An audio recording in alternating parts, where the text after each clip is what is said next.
All right. Well, one team we do know a lot about, the Duke Blue Devils. This team's loaded. Now we're gonna go a little long. Um, Floor is yours. Where do you want to start with these guys? Yeah, I don't know how to not go super long with this one. Cameron Bruiser rocks. Yeah. I still can't you've talked pro comps off the air, and I don't. There's just one we can't really say that is spot on. You know what? We He got may to. have played in the mountains for a while. We can't Undeserving say it. undeserving MVP. Undeserving MVP, Hall of Famer as a Hall of player, not a Famer, person. not as a person. Played in the 90s. You know, sooner or later, His someone his will his, get it. his nickname is a government position. Um, That was the best one. That's the best one. Very efficient in the pick and roll. But we're not gonna ever say it. nope, So we're never gonna say it because I don't like it. not a I good don't name. like the person, but it is pretty dang perfect. So that might be the joke all year. Like the 'Cause modern if version. anyone ever says it, we'll be like, "Don't say it. You can't say it." That's don't steal my joke. He rocks. So, do we want to go in depth about him? Yeah, yeah, of course. He might be the best player in this class. Of course we do. I think he is. What else? I mean, I just take the. I'm just I think Nathan, shout out Draft Deeper. Nathan and I are just kind of like proud parents right now, basically of watching Boozer in an exhibition game. So we're riding high until we can't no more. Until Darren Peterson probably tomorrow drops like 45. So what do you want to talk about with Boozer? And he's just incredible. And it's so rare that we get to see freshmen who are built like he is, who move like he does, and then just constantly make the right decision almost every single time. And it's so boring. It's so much there's just so much soundness and reliability to his game on both ends of the floor. And when I call it boring, it's the same way that Tim Duncan was boring, where it's just constantly doing the little things, sliding his feet. Yeah, I don't throw out Tim Duncan's name lightly. One of the best players of all time, one of my favorite players of all time, and I get the exact same vibes from Boozer and the way he plays, the way he sees the game, the way he makes decisions. He rarely forces it, but he's happy to take over when he needs to. The defensive stuff is so impactful, but it's not flashy because he's just where he needs to be when he needs to be there. And then, on the offensive end, it's all right, cool. Doubles coming. I know exactly where the open guy is. Easy skip pass. Cool. They're defending me in isolation. They have a big on me. I'll pull him out to the perimeter. He closes out short. I'll shoot over him. He closes out hard. I'll drive past him and use my strength to push him, to bully him off the spot. They send a shorter guy at me. Cool. I'll back him down. I'll go into the pick and roll and catch a lob. It's just so consistent and easy, and it's so much easier than it should be for a guy his age. So I really do get like slightly smaller modern versions of Tim Duncan when I watch him. Yeah, which everyone's going to respond like appropriately to that, Yeah. but he's the Terminator on the court. That's why I love him. There's no emotion, and like, hey, it's not like he's never happy or anything. Like, if anything, you get fired up, but he just It's just composure. stays the same. It's composure. Don't get too high, don't get too low. I just, people forget how much of a monster Cam's dad was. Carlos at the NBA Mhm. level during his prime was just like a rebounding, efficient machine. And then now we get a more beast like, stronger, athletic version of that who can shoot it more with better playmaking. I just love Cam. I love Cam. I think it's one of the easiest prospects right now. Yeah. I really do. I love Darren. For everyone out there that likes Darren, I love Darren Peterson, but Cam's just like, oh, you would have the best night's sleep if you drafted Cam Boozer. Here's a good one. Let's just have some fun. The Sacramento Kings get the first pick. Shout out to our boy Nick Agar Johnson. You, Tyler Metcalf, are running the show. What would you do? Is this before or after I trade everyone? No, this is after you've traded DeRozan, Levine, and everyone that is So not supposed to help this team move so forward. cupboards are empty except like maybe Keon Ellis and Keegan. It, one more name. I can't trade Domas. You you could trade Domas. You can't Oh, trade Neek. Nate Yeah, Clifford. sorry. Almost end of the pod after 20 minutes. Oh my goodness, Metcalf. I know you know It's this been a name. long day. Yeah, me too, buddy. I pro- I think I know. I think it's really my easy. answer right now is there's a lot of basketball to be played. It'd But be between two for me. I would still go Darren. I have Darren at 1, I have Cam at 2, I have AJ at 3. They're all very close. But if I have the number 1 pick right now on October 23rd, I'm going Darren. This isn't slander to AJ. I wouldn't be sprinting to the podium necessarily. Yeah, it's not slander to AJ. I just think that pick would have to be one of those two. I'd be trying to see what whoever number 2 is wants to give me to trade up to 1. I would take Boozer. What do I think the Kings will? No, but I would take Boozer because I would just say Boozer, Neek, Reynaud, Keegan. Let's go to work. Boozer and Keegan and Neek are like that to me. That's like, could you have a better 3 guys of just like you're never gonna have to worry about them off the court? Like it would just be like, oh, they just want to hoop. So I don't know. Well, okay, now I'm getting off track. Let's get back to Duke. Boozer rocks. I love him. Metcalf. I'm so excited to watch him this year. I think I'm not worried about the offense. I want to see defense, how he holds up. And I think he's yeah. I think he'll be fine. I do have just some nitpicky questions with how he holds up against like the quicker guards, just because turns out guys who are 6'2" are a lot faster than guys who are 6'9", 250. Yes, it happens. Let's stick with the freshman. His brother Kaden Boozer. I just continue to really enjoy the way he plays. I don't know how quickly his game will translate to the NBA. I'd be shocked if he doesn't play in the NBA, whether he's a one and done or not. I don't really know, but he the comp I've always been using for him for like the last year is reminds me of TJ McConnell, where he's just out there kind of creating havoc, doing the right thing, making smart plays, sees the floor really well. I just have to see what the shot and the scoring instincts look like, because in high school it was always pass first, which is fine. Awesome passer, really good decision maker, really good floor general. But just curious to see how that develops against D1 competition. I don't mean this in the wrong way, because I am intrigued with with Kaden, but I still think he's a little bit more of a too heavy on being a tone setter, which is fine. Like he's your more natural old school. I don't mean this in a bad way, but like he's a natural old school like backup point guard, where it's like you bring him in, you feel really good about you could play him extended minutes while your starter's resting, and you're confident as a coach. You're not going to lose. You're not losing anything by and back in the day, that was a big deal to have, of like, well, when we take, our star point guard out, we don't lose anything by bringing in this guy, and we can buy some time. Or if you get in foul trouble, it's like, well, we got this great backup that can come in and be fine.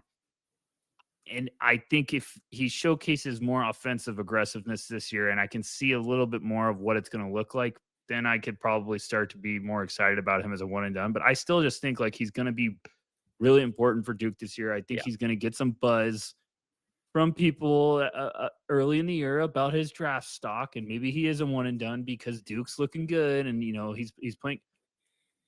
And then I think it's going to get to a point where it's like, well, he could go 25th, and me and you have said that all the time. Now it's a point where if you're projected there, you better go back, because you better just improve your draft stock. And now, like, why wouldn't you go back with an NIL? So I like Kaden, but I'm just going to be patient this year. And I think he's going to be like a guy that's filling up a box score of being like, oh, he had 6 and 5 and 8, like we're full box score, but we're always going to be like, okay, I need the offensive game. When is it coming? So, yeah. The other I guess 3 freshmen. Sebastian Wilkins, I'm a little more in wait and see mode on. Yep. I've liked some of the flashes. It doesn't seem like he's going to be a focal point in the rotation. So he kind of feels like he's going to get those Isaiah Evans minutes from last year, where it's kind of situational stuff. But long athlete, some good defensive flashes. I think shot looks good.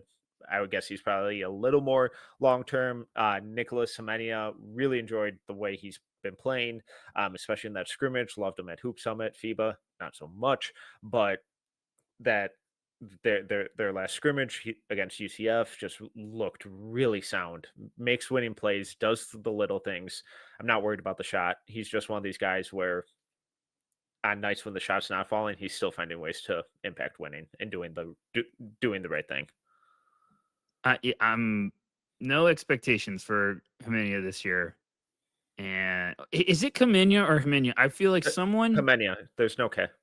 but then I heard Duke's broadcast and I feel like they They're said the wrong. K, and I was like, you He, guys he are he told wrong. us he told us directly at Hoop Summit. Like, That's right, correct? yes, Nick pronounced it for us at Hoop Kamenya. Summit and said there's no K. I knew it. I knew it. See, for everyone in the YouTube comments that gives us crap, people that do play-by-play mess up too. So, yeah, Jimenez going to be. I don't have expectations now because I think we could be pleasantly surprised and be like, well, he's really a big important part of this team this year, and he looks better as a prospect than I'm. Like the film's going to look better than the Yeah. numbers. So I'm kind of just excited to just be like, hey, let's ride. Let's see what happens. Damesar, kind of Love him. a toolsy wing guard. Just hooper. Awesome, insane physical tools. Really, really encouraging intangibles as well. Very raw though, so Very I'm bro. fascinated to see what his season looks like, because you could tell me it could be a total disaster and he looks lost out there, and I'd be like, yeah, okay, cool. He needs time. You could tell me he looks like one of the best defenders and shot most surprising impactful pieces out there too. And I'd be like, yeah, that makes sense. He's probably a top 20 guy. Look at the frame, look at the tools, look at the defense, look at the person. So I really have no idea what to expect from him, but I'm really excited because whatever outcome ends up happening, I'm not sure I'll be surprised. Domar, very fun, very raw. Like going to a sushi buffet raw. And the more you watch film, you get more excited. You get excited about the measurements, and then like he's the classic prospect. The more you hear, the more you watch, the more you really get excited. Yeah. Because you see the physical frame in person, and you're like, whoa. And then you see him play, and you're like, he can move. There's a good frame to fill out and be a really big problem, like Yeah. in a good way when that body matures. And then you see, or you talk to people and you hear about like his work ethic, his character, and you're like, all right, well, we got something here. And then you dive into the film, and yes, there's times where you're like, okay, he's a little raw. There's some youth showing on the screen, and then you see the highs, and you're like, wow. Like Yeah. I was doubting a little bit, and I was more hesitant from Hoop Summit because I was just like, this one looks like it could take a while. I'm not in on one and done. I don't want to get too diving in. And then the last couple months I've been just diving in on his film, and some of the two-way sequences, I'm just like, oh my gosh, I'm gonna flip a table right now. Like I'm so excited. It's 2 a.m. I'm gonna wake up my whole family, but like his on-ball defense, Metcalf, is just, oh gosh. And some of the off-ball stuff too, awareness. Woo! I think the dream for Duke is that he develops in a way where by the end of the season, he's your starting point guard. Yeah. Because I Not think in like the traditional sense of, hey, yeah, go run the set, because like their starting five is going to have a lot of feel, a lot of passing, a lot of good decision makers on it. But if you can throw him out in the quote unquote point guard spot and have him be that point of attack defender with Ngongba and Boozer and Evans and Hemenia that's where you get. off That's where ball, you become that's when you become a no, legit thank you. championship team. If the perfect path happens for Duke this year, that's where it is. And you somehow can play positionless Yeah, offense exactly. of being like Dame, you run the point in this position because the defense and length of those two in the backcourt would be awesome. Then you get Jimenez, just a smart player, and then behind that is two lumbering giants, and then you could bring off the bench a couple of these guys we're going to talk about. Like, okay, so then you get Dame out, you put in Kaden to run the show, Yeah. and that's exactly what we were talking about earlier. So that could also be your closing lineup. Yeah.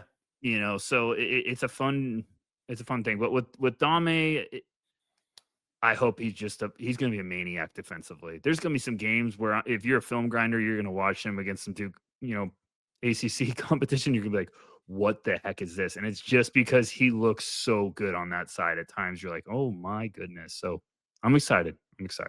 Yeah. Like I don't envy Cal and Stanford having to fly across the country to have to face that. With the returners, only a couple that I think have long-term NBA kind of potential upside. Darren Harris is intriguing, just an insane shooter. I still don't really have a good feel of how they're going to use him. Still feels like really situational kind of stuff with him. Pat Ngangba, I like that he's been willing to shoot it. There's some really fun passing stuff, defensive flashes.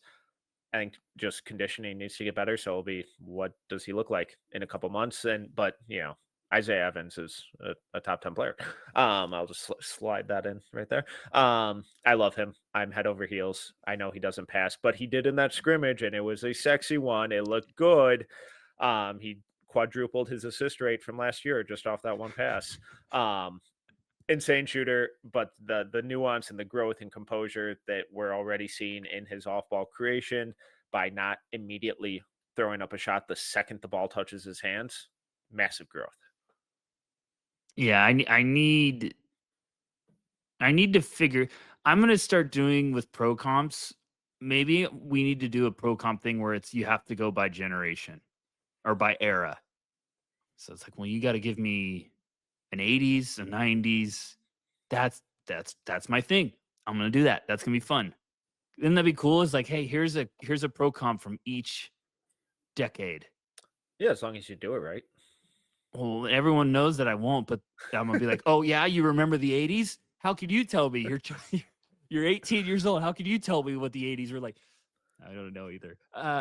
But Isaiah is just one of those where I'm like, man, it's gonna be so easy to buy in, but I'm just trying to figure out like I keep getting stuck on like, well, could he just be like the 3-point shooting version of Jaden McDaniels, like more that way than the defense? So I don't.